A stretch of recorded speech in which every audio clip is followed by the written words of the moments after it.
बिस्मिल्लाहिर्रहमानिर्रहीम। अस्सलाम वालेकुम प्यारे दोस्तों, क्या हाल चाल है? सब ठीक है?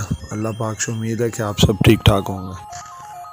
अच्छा दोस्तों, मैंने एक जो नया सिलसिला स्टार्ट किया हुआ है वो है मुख्तलिफ़ जो आर्टिकल्स हैं अच्छे वाले, यानी कि ब्लू चिप्स आर्टिकल, और जिनके बढ़ने के चांसेस काफ़ी ज़्यादा होते हैं। तो उस पे मैं एक डिटेल वीडियो बना रहा हूँ जिसमें आपको उस कंपनी का ए से लेके जेड तक मुकम्मल उसका जो कच्चा चट्टा होता है वो आपके सामने रख देता हूँ कि ये कंपनी ये है और ये परफॉर्म कर सकती है, और इसके सारे मामलात फ्रॉम ए जहाँ से स्टार्ट हुई है और जहाँ तक जा रही है वो ये है। दोस्तों, उस स्टॉक में आज का जो चॉइस है, काफ़ी दोस्तों की फरमाइश आई थी कि आप इस स्टॉक पे जो है ना हमें कोई वीडियो बना के अपलोड करें, तो वो आज मैं कर रहा हूँ। ठीक है।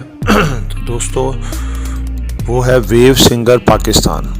ठीक है, बड़ा वेल नोन नेम है, आप ने काफ़ी सुना होगा इसके बारे में, बल्कि मार्केट में, इलेक्ट्रिक मार्केटों में इसके नाम के काफ़ी चर्चे होते हैं। तो इनके कॉम्पिटिटर्स भी काफ़ी हैं, लेकिन ये ब्रांड एक अच्छे ब्रांड की शक्ल इख्तियार कर गया हुआ है। तो दोस्तों, वेव सिंगर पाकिस्तान, इसकी मैं तफसील आपको बताता हूँ, शुरू करता हूँ। सबसे पहले तो इसका जो सिंबल है ना वो है वेव्स, WAVES, वेव्स। ठीक है। और ये जो पाकिस्तान स्टॉक मार्केट का जो पोर्टल है, उसका जो मेन वेब पेज है, उसमें ये केबल्स एंड इलेक्ट्रिकल गुड्स के सेक्टर में आता है, यानी कि इलेक्ट्रिकल जो सेक्टर है उसमें आता है। ठीक है। तो ये तो था इसका सेक्टर, इसका सिंबल।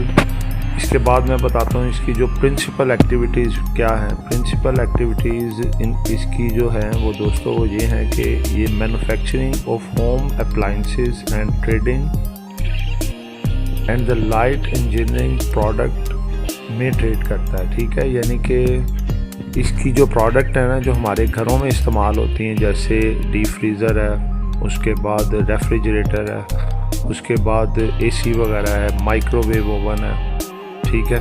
इस तरह की जो होम अप्लायंसेस है ना, उनकी ये मैन्युफैक्चरिंग भी करता है फैक्ट्री में, उसके बाद इनको ट्रेड भी करता है, रिटेल भी करता है, और ऑनलाइन भी इनका काफ़ी बड़ा नेटवर्क है। ठीक है।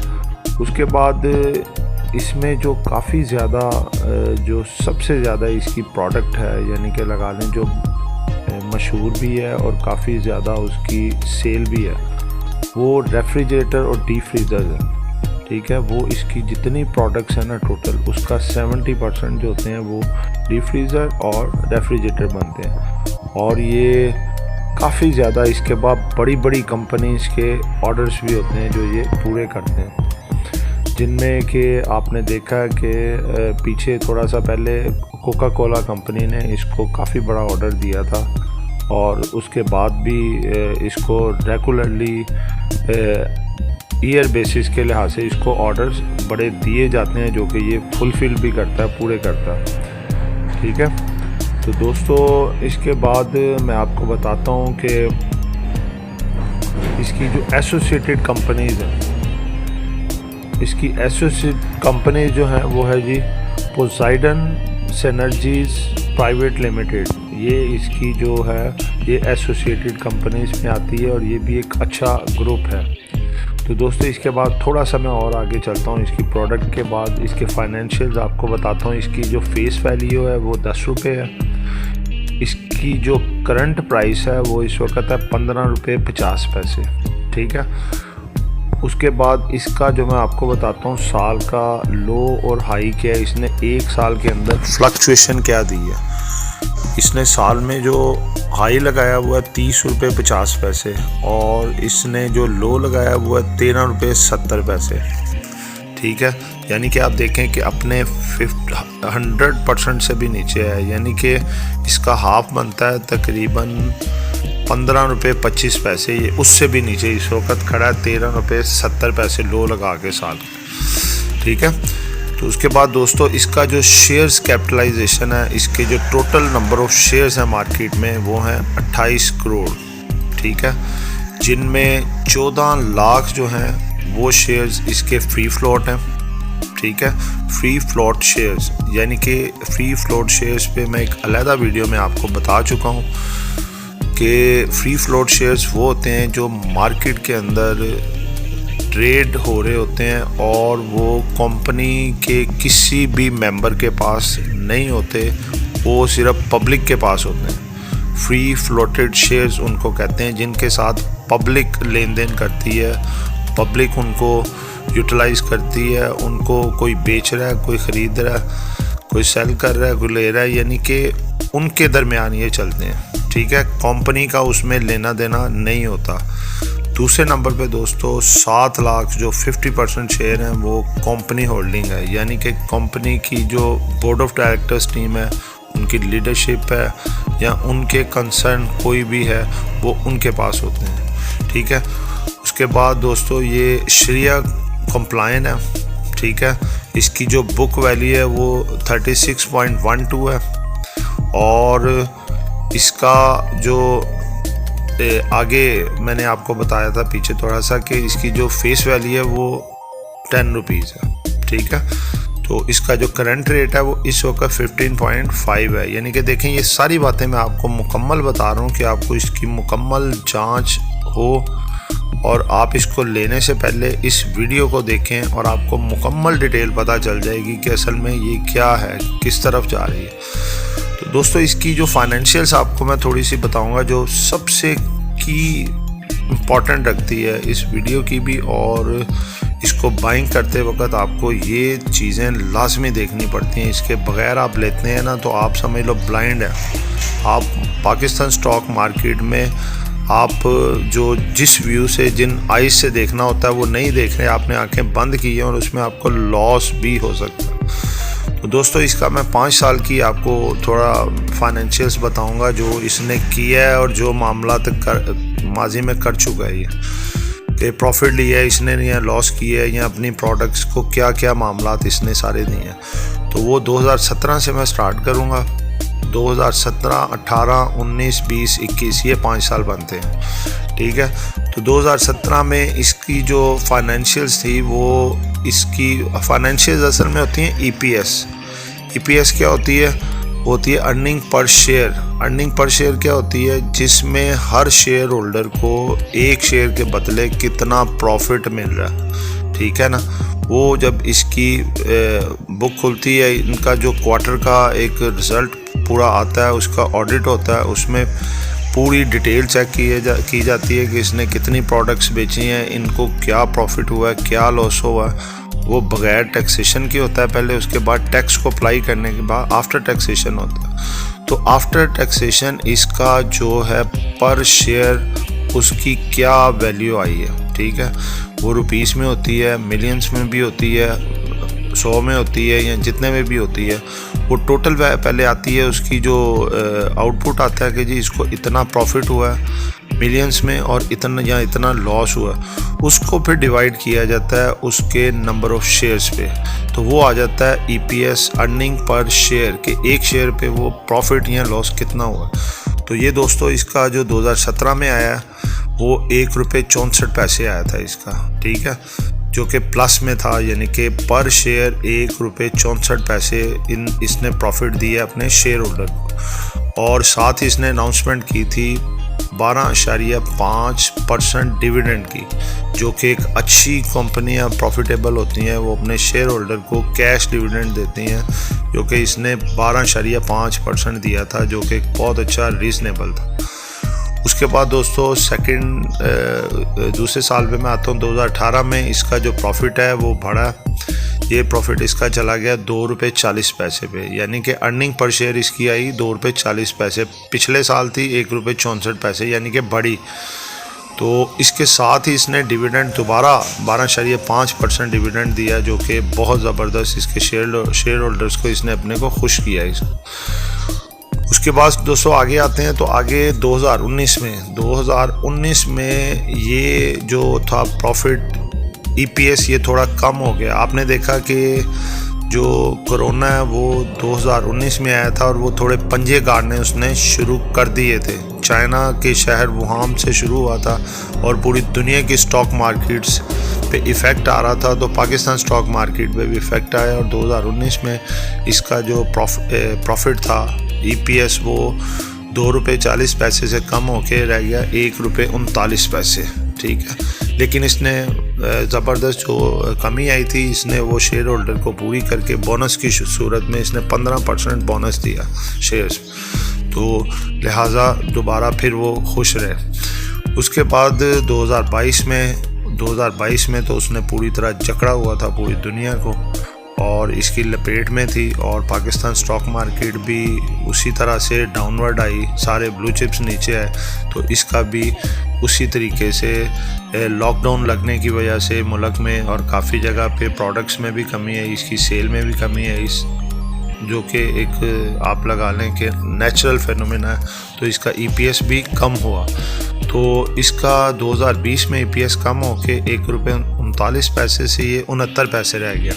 ठीक है, और फिर इसने पूरा इनके बोर्ड ने मीटिंग की और राइट शेयर जो है वो अनाउंस किए इसने 50%। ठीक है, जो कि ₹5 के हिसाब से इसने दिए, क्योंकि ये चाह रहे थे कि कोई कैपिटल जनरेट किया जाए ताकि कंपनी की प्रोडक्ट्स भी बढ़ाई जाएं और दूसरे नंबर पे कोई और जगह पे इन्वेस्ट की जाए जिससे इनको कोई प्रॉफिट अच्छा आ सके और मामला आगे अच्छे तरीके से चल सके।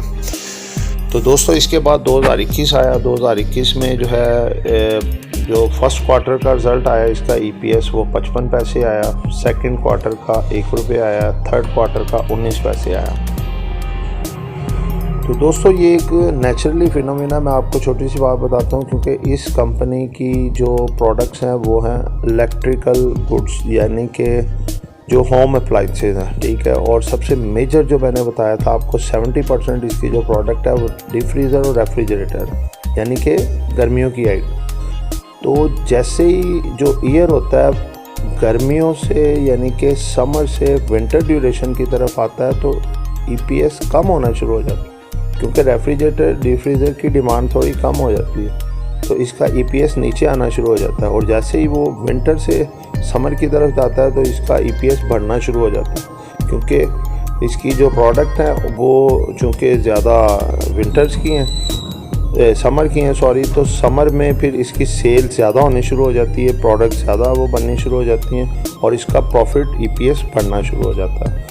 तो लेकिन एक चीज़ देखें कि आप इसकी असल में गैस अप्लाइंसेस भी हैं जो कि गैस की प्रोडक्ट होती हैं जो विंटर में भी चलती हैं, जैसे गीज़र वगैरह हैं। ठीक है ना, माइक्रोवेव हैं, तो इसकी चूँकि इसकी भी बड़ी डिमांड है इसकी, तो लिहाजा ये फिर भी विंटर में भी प्रॉफिट में ही रहती है, कंपनी लॉस में नहीं जाती। ठीक है, तो दोस्तों इसके बाद थोड़ा सा मैं आपसे ये डिस्कस करूँगा कि अब ये पिछले 5 सालों में इसने काफ़ी हद तक अपने आप को स्टेबल किया, ग्रोइंग किया और मामला आगे अपने चलाता गया ये। तो इसका प्रॉफिट बढ़ने के साथ साथ मामला थोड़े बेहतर होने के बाद जो बैंक से लोन्स वगैरह थे ये इसने साथ साथ वो डिक्रीज़ किए, यानी कि जो इंटरेस्ट इसको देना पड़ता था ना, एक लेट्स सपोज मैं करता हूँ कि कुछ मिलियंस में इसको जो देना पड़ता था उसको इसने आहिस्ता आहिस्ता डिक्रीज़ किया है, यानी कि अगर इसको और लेट्स सपोज 1 लाख रुपया बैंक को इंटरेस्ट देना होता था वो इसने 90 किया, फिर अगले साल 80 किया, फिर 70 किया, यानी कि हर साल इसने वो उसको कम किया। तो इसका बेनिफिट होता है और उस कंपनी को कि जैसे ही वो अपना इंटरेस्ट जो होता है जो उसने पे करना होता है, जो पे ऑफ कॉस्ट में आता है, वो इसने कम करके अपना प्रॉफिट बढ़ाया। और प्रॉफिट बढ़ाने से ये होता है कि जब कॉस्ट कम होती है तो प्रॉफिट बढ़ता है, तो प्रॉफिट बढ़ता है तो EPS बढ़ता है, यानी कि इसने अर्निंग ऑफ पर शेयर इस लिहाज से अपना इसने बेहतर किया और कंपनी मोर स्टेबल हुई। ठीक है, तो उसके बाद दोस्तों मैं थोड़ा सा आपको इसकी और डिटेल की तरफ जाता हूँ कि इसके साथ साथ पहले जो इसके कम ऑर्डर्स थे इसने उसको ज़्यादा किया। जैसे कोका कोला कंपनी इसका एक बहुत बड़ा कस्टमर है और इनसे काफ़ी बड़ी अमाउंट में ये चीज़ें बनवाता है।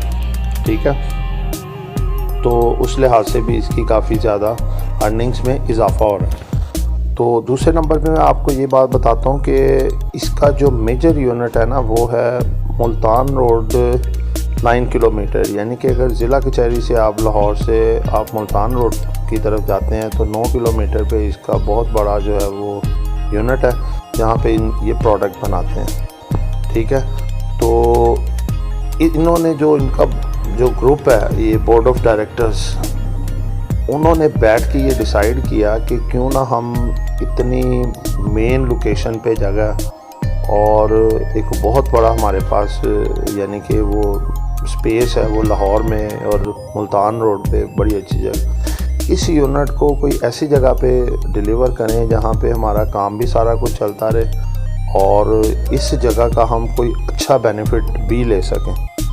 तो इन्होंने जो 2020 में राइट शेयर इशू किए थे, उन राइट शेयर से इन्होंने ये किया कि 2020 में दोस्तों किए थे ना इन्होंने, थोड़ा सा मैं आपको दोबारा वो कंफर्म करके उसका बता दूं कि इन्होंने जो राइट शेयर वो इशू किए थे वो 2020 में किए थे। ठीक है ना, उन्होंने जो 50% राइट शेयर किए थे 15 रुपये के हिसाब से, तो उस ज़ुमरे में इनको काफ़ी अच्छी हैंडसम अमाउंट आई। उन्होंने वो उस अमाउंट का जो 70% हिस्सा था वो इन्होंने जो नेक्स्ट जगह पे अपने यूनिट को शिफ्ट किया, उस जगह पे उसकी जगह को हायर करना और उसकी जो बिल्डिंग्स कंस्ट्रक्ट करना उस पे लगा। बाकी तो मशीनरी सारा कुछ इनके पास था, तो वही सारा कुछ इन्होंने उधर शिफ्ट कर दिया। अब आप देखें कि पहले मैं आपको ये बता दूं कि इसका जो बाकी 30% रह गया था इन्होंने उसका क्या किया, उसके बाद मैं दूसरी तरफ आता हूँ। जो 70% तो इन्होंने जो अपना प्लेस एक्वायर की और उस पर जो बिल्डिंग बनाई उस पर यूटिलाइज़ किया। उसके बाद जो 30% इसकी पेमेंट रह गई थी वो उन्होंने एक बड़ी ज़बरदस्त कंपनी थी हाईटेक, ठीक है, उसमें इन्होंने इन्वेस्ट किया, जो कि आगे आने वाले दिनों में उसमें इनको अच्छा खासा प्रॉफिट भी मिल रहा है और मिलता रहेगा। तो ये तो था ना इसका जो राइट शेयर की मद में इनको पैसा आया, इन्होंने पब्लिक से लिया, उसको यूटिलाइज़ कहाँ पे किया। दूसरे नंबर पे ये मैं आपको बताता चलूँ कि जो जगह इनकी वैकेंट हुई थी, जो खाली हो गई जगह, वहाँ पे इन्होंने पूरी 3 से 4 माह तक इन्होंने मीटिंग्स की और इनके बोर्ड ऑफ डायरेक्टर्स ने ये चीज़ फाइनलाइज की कि यहाँ पे क्योंकि लाहौर में बड़ी मेन लोकेशन पे है तो यहाँ पे रियल स्टेट में आया जाए, और रियल स्टेट की बहुत वैल्यू दिन ब दिन हो रही है और लाहौर में आपको पता है जगह का एक एक कोना बड़े हाई कॉस्ट वैल्यू पे जा रहा है। तो इन्होंने ये फाइनलाइज कर लिया प्लान के यहाँ पे अपार्टमेंट्स बना के उनको सेल आउट किया जाए, यानी कि उनसे अच्छा खासा पैसा कमाया जाए। तो जो बाकी जो 30% इनका जो पैसा रह गया था वो यानी कि वो तो उन्होंने लगा दिया ना हाईटेक लुब्रिकेंट। अब ये इनका नेक्स्ट इनकमिंग प्लान है कि यहाँ पे अपार्टमेंट्स बना के ये सेल करेंगे, रियल स्टेट में आएंगे, और ये एक बड़ा पॉजिटिव साइन है मार्केट के लिहाज से कि रियल स्टेट में आपको पता है कि बहुत ज़्यादा आजकल बूम है। तो उसमें अगर ये आते हैं तो इनके प्रॉफिट में EPS में बहुत ज़्यादा इजाफा हो सकता है मुतवक्का है, और ये शेयर जो है ये काफ़ी ज़्यादा अपना बैलेंस भी हो सकता है और आने वाले दिनों में इसका जो EPS है वो काफ़ी बढ़ सकता है। तो दोस्तों इसका थोड़ा सा मैं आपको बताता हूँ कि इसकी जो प्रोजेक्शन ट्रैजेक्टरी क्या बन रही है, क्योंकि आपको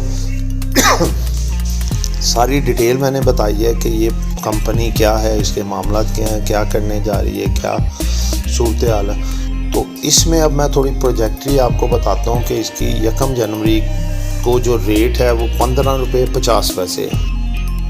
ठीक है, अगर आप इसको बाय करते हैं, बाय करने के बाद इसका जो 3 मंथ्स के बाद रेट आता है वो आ रहा है जी 25 रुपये 50 पैसे, यानी कि तकरीबन 10 रुपये का इजाफा मुतवक्के है। उसके बाद अगर इसको 6 माह तक होल्डिंग करते हैं तो इसका जो एक्सपेक्टेड जो रेट ऑफ शेयर है वो 37 रुपये 60 पैसे तक जा सकता है। अगर आप इसको 1 ईयर तक होल्ड करते हैं तो ये 67 रुपये 80 पैसे पे जा सकते हैं। और दोस्तों अगर आप इसकी थोड़ी वेरी लॉन्ग टाइम इन्वेस्टमेंट करते हैं, जो कि इसके लॉन्ग टाइम प्रोजेक्ट्स में काफ़ी चीज़ें शामिल हैं, तो आने वाले वक्त में इस शेयर का रेट 150 प्लस हो सकता है। तो इसलिए ये रेड अलर्ट में आपको बहुत ज़्यादा जो है इंसिस्ट किया जाता है कि ये इसको आप टोटल देख के इसकी मुकम्मल डिटेल चेक करें, सारा कुछ देखें और देख के आप इसको बाय कर सकते हैं। रिकमेंडेड आइटम है, इस वक्त बहुत अच्छे रेट पे खड़ा है, ओवर सोल्ड भी हो चुका है, ठीक है ना। और इसकी जो ट्राजेक्ट्री भी मैंने बताई है वो ये है, तो इसको आप बाय कर सकते हैं, रिकमेंडेड है। और इसकी लॉन्ग टाइम इन्वेस्टमेंट भी कर सकते हैं, एटलीस्ट 1 ईयर की भी कर सकते हैं, शॉर्ट टर्म की भी कर सकते हैं, आपको इंशाल्लाह प्रॉफिट मिलेगा। लेकिन जब भी लें होल्ड करें, जब प्रॉफिट हो तब आप बेचें। तो ये थी दोस्तों सारी वेव्स के बारे में मुकम्मल डिटेल। नेक्स्ट वीडियो में नेक्स्ट स्टॉक के साथ आपकी खिदमत में हाजिर होऊंगा। तब तक के लिए इजाज़त दीजिए। आपका दोस्त, आपका खादिम, आपका मोहसिन आमिर शहजाद। अल्लाह हाफिज़।